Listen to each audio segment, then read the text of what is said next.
పైన ఉన్న కేంద్ర ప్రభుత్వానికి కూడా గుర్తు చేయదలుచుకున్నాను. ఏ సమాజం యొక్క, ఏ ప్రభుత్వం యొక్క, ఏ వ్యవస్థ యొక్క గొప్పతనమైనా ఎప్పుడు తెలుస్తుందట అంటే ఇది మహాత్మా గాంధీ చెప్పిన మాట. ఆ సమాజంలో ఉండే అత్యంత బలహీనమైన వ్యక్తిని ఆ సమాజం ఎట్లా ఆదరిస్తుంది, ఆ ప్రభుత్వం ఎట్లా గౌరవిస్తుంది, గుర్తిస్తుంది, ఎట్లా సంస్కారవంతంగా వారి పట్ల తన ప్రవర్తన ఉంటుంది, దాన్ని బట్టే ఆ ప్రభుత్వం కానీ ఆ వ్యవస్థ యొక్క గొప్పతనం తెలుస్తుంది అని చెప్పి మహాత్మా గాంధీ గారు స్వయంగా అన్నమాట. ఇవాళ ఇక్కడ రాష్ట్రంలో ఉన్న రేవంత్ రెడ్డి గారి ప్రభుత్వానికి ముఖ్యంగా ఈరోజు మహాత్మా గాంధీ గారి జయంతితో పాటు లాల్ బహదూర్ శాస్త్రి గారి జయంతి కూడా. ఈ ఇద్దరు మహానుభావుల జయంతి సందర్భంగా ఈ రాష్ట్రంలో ఉండే ప్రభుత్వానికి నేను చేసే విజ్ఞప్తి ఒకటే, ఇంత కర్కశత్వం పనికిరాదు, ఇంత దయా, ఇంత అమానవీయమైన వైఖరి ఏదైతే మీరు అవలంబిస్తూ ఉన్నారో ఈ రాష్ట్రంలోని పేదల పట్ల, దీని మీద పునరాలోచించుకోండి. ఎందుకంటే మాకు బాధ కలుగుతూ ఉంది, రాష్ట్రంలోని పేద ప్రజలు బాధపడతా ఉన్నారు.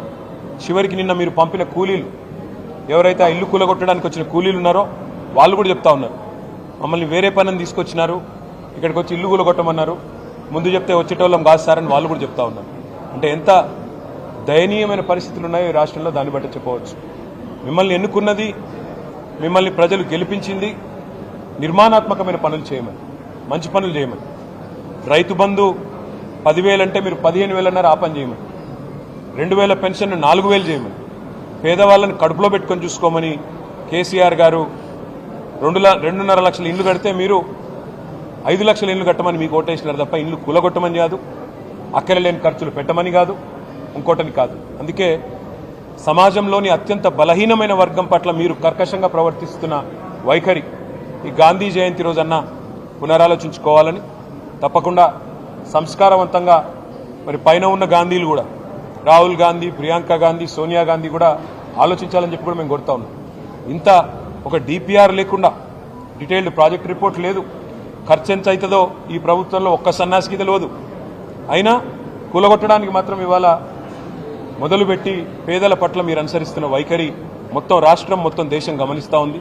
ఈ బుల్డోజర్ రాజ్యం ఏదైతే మీరు ఈరోజు తీసుకొచ్చారో ఈ మహాత్మా గాంధీ జయంతి రోజన్నా కనీసం వివేకంతో, విచక్షణతో ఆలోచించి మరి ఇకనైనా మీ వైఖరి మార్చుకొని మానవత్వంతో ముందడుగేయాలని కోరుతాం.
ఎంత మీ ఇట్లా అయితే అంత అలాగే సలాగా అయిపోయింది.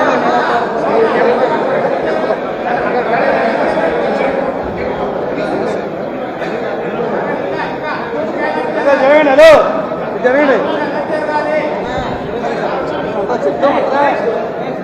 చెప్తా ఉంటుంది అని చెప్తా.